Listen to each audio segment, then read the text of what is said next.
Hi everyone, welcome to Intuitive Dreams. This is Laura, and today I'm talking about a topic that's very dear to my heart, which is intuitive children.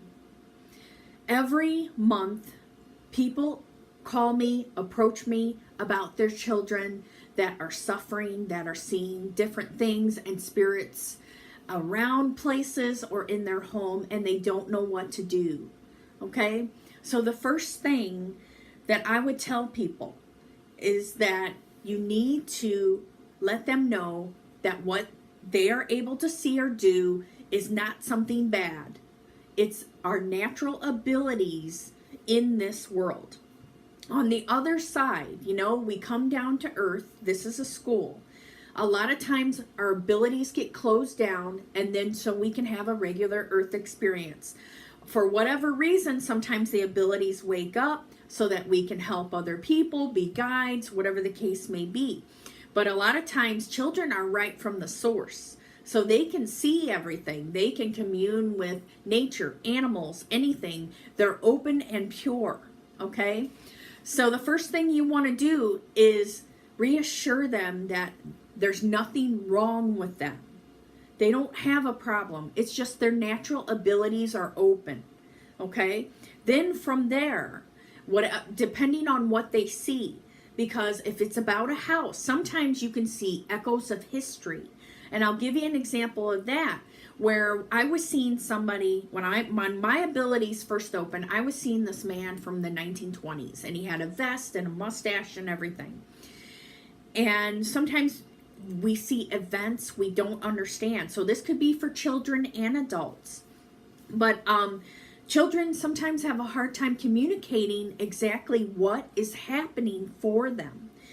And we can see spirits. We can see our angels, our guides. Sometimes lower energies are things that people are afraid of. And because of damn scary movies and all that type of stuff, all they focus on is the negative aspects of that, okay? And for children that see departed people, there is nothing to be afraid of. Most of the time, those types of spirits just want you to tell their relatives that they're okay, okay? And in regards to that, there's so much going on that, there's things that we can't comprehend, and I've been reading and doing different things for over 10 years, studying myself, honing my abilities so that I will feel okay in the world. Now, some things that you can do to empower your child is, I've given this to kids, little angel statues, or you could even go to a store, thrift store, and get angel, or, sometimes people want specifically Jesus or something representing God. And the angels say it's not about worshiping an idol. It's about using this to connect.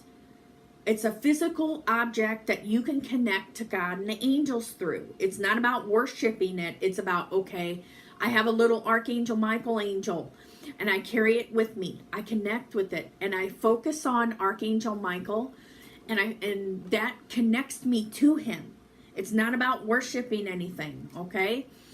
I tell children or their parents, put up positive images, things that make them feel safe, happy images, and that if spirits come to them, do not talk to them. Do not talk to them. Because you know what it does? They're like, oh, this kid's talking to us now, and then they go, and then there's more. You attract more and more and more if you talk to them. And one family I had, they had something attacking them in their home, and I asked, what were you doing?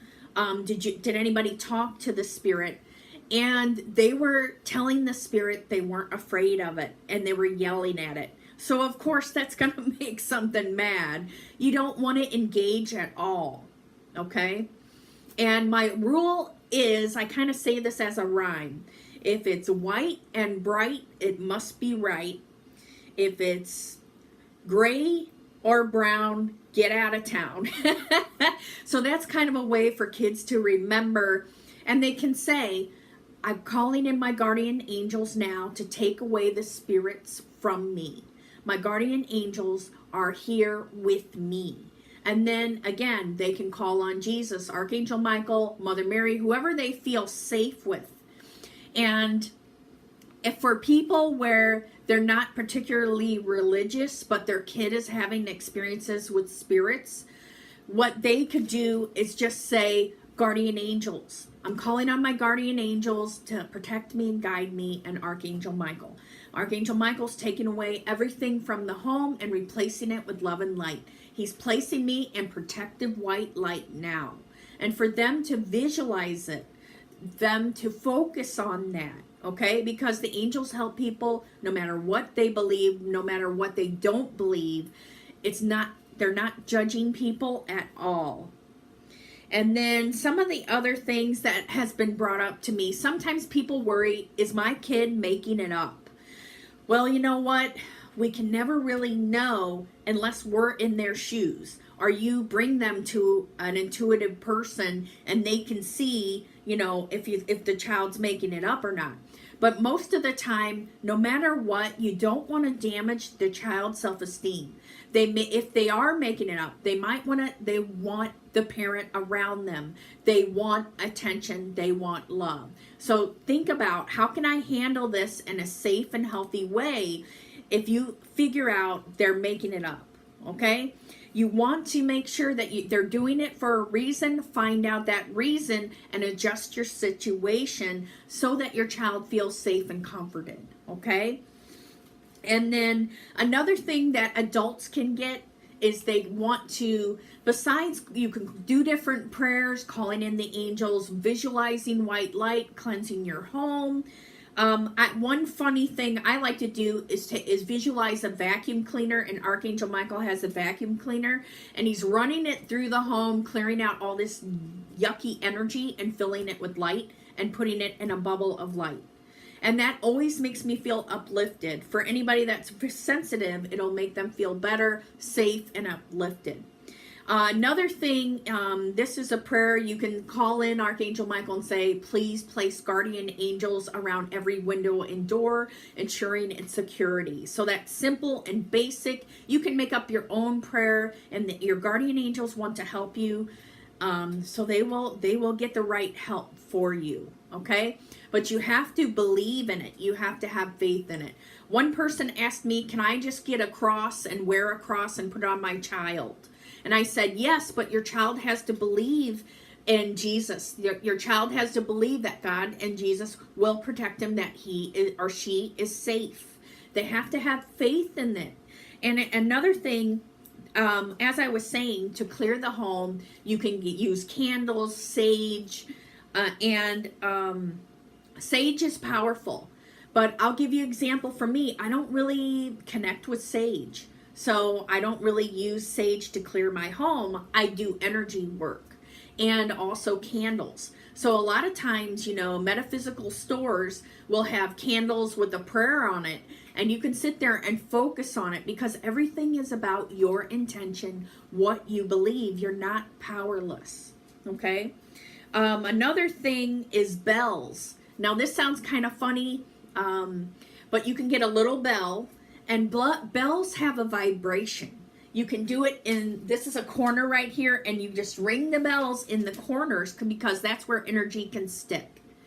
And if something negative is going to be in your home, it'll usually be in the corner or in the cabinets or something like that. So you can use that bell and say, with this bell, I'm calling on the angels to cleanse and clear this home.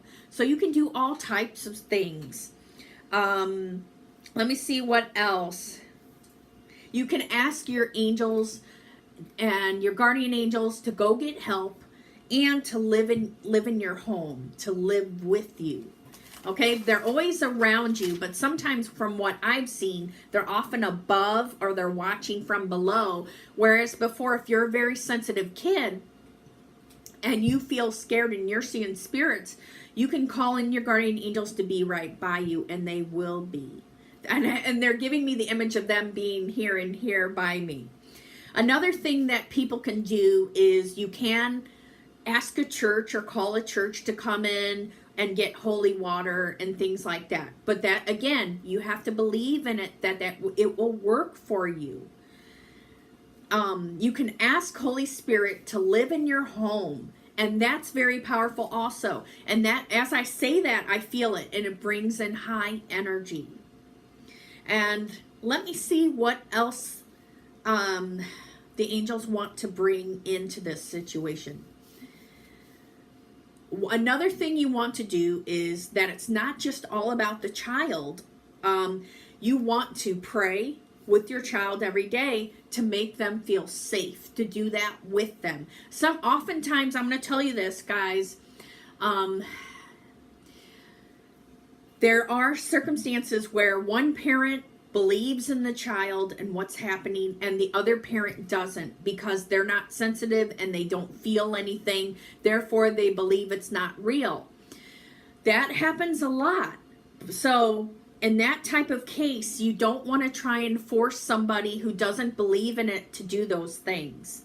The parent that believes in it, that wants to do it with their child, go ahead. But don't try to force it on someone else, okay? Because it won't work out as well. And sometimes, people, like when I was having spirits and things all around me and I didn't know what to do, my husband at the time, he did not see or feel anything, and he thought I was crazy.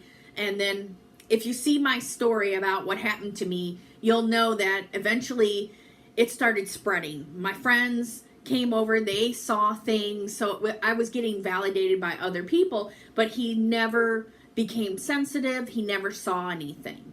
Okay, so just because one person can't see it doesn't mean it's not happening.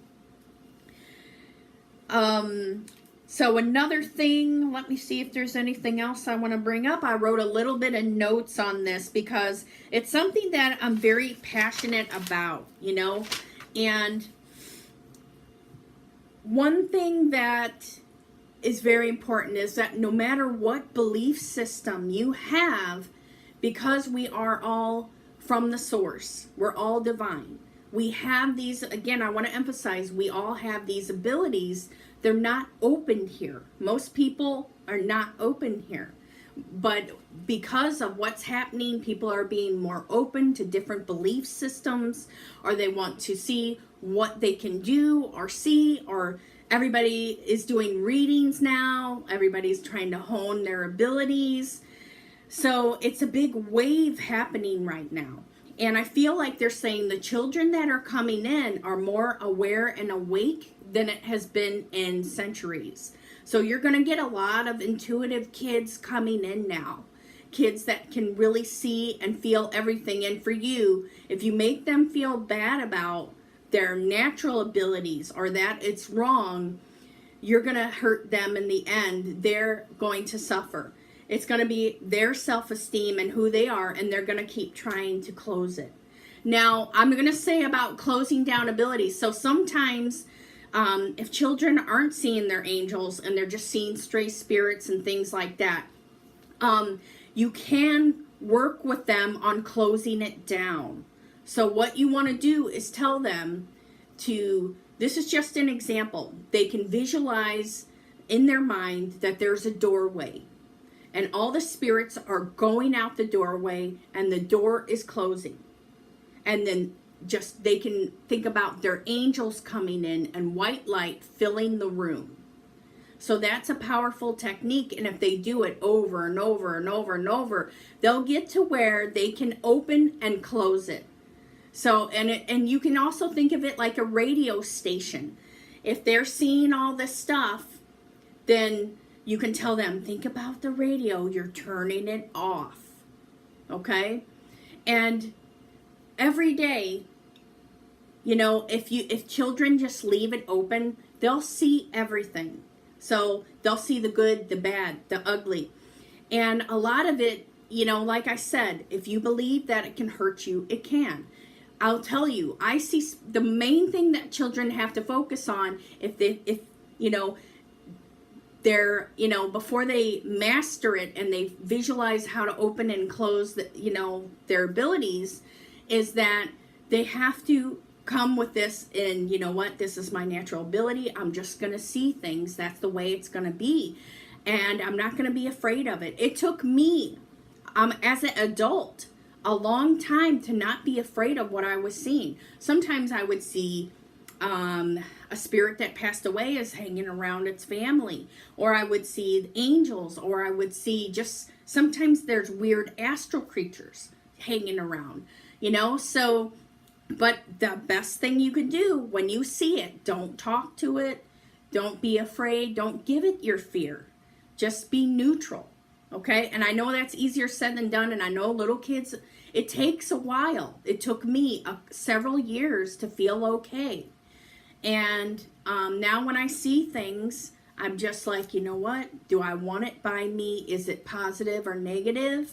Can I feel the energy of it? Do I feel if it's positive or negative? And if it's something I don't want around me, I just call in my angels and zip. And I've seen them, they come in and then they just whoop, they get rid of it. So that's one good thing, is that you need to empower the child. So another thing that's a powerful technique is you can have the children, this is for people that are sensitive along with their children. Visualize a golden net. You know how people use a net and they catch fish? You want to visualize a golden net with your child, and that it's going through the bottom of the house, going all the way up through the house, and it's carrying this negativity out. And then, again, visualizing white light coming in, or the angels are at every window and door. Okay? So those are some good things, and I just want to think about if there's anything else that I want to say before I stop this. So I do have on my Etsy page, Intuitive Dreams, or on my website, Angel Readings by LaurieRules.com, child reading. So if your child is suffering or anything and you want some more help, I can do a phone reading, Skype video, or a voice recorded reading, okay? And I can help further. So take care, everyone, and have a good day.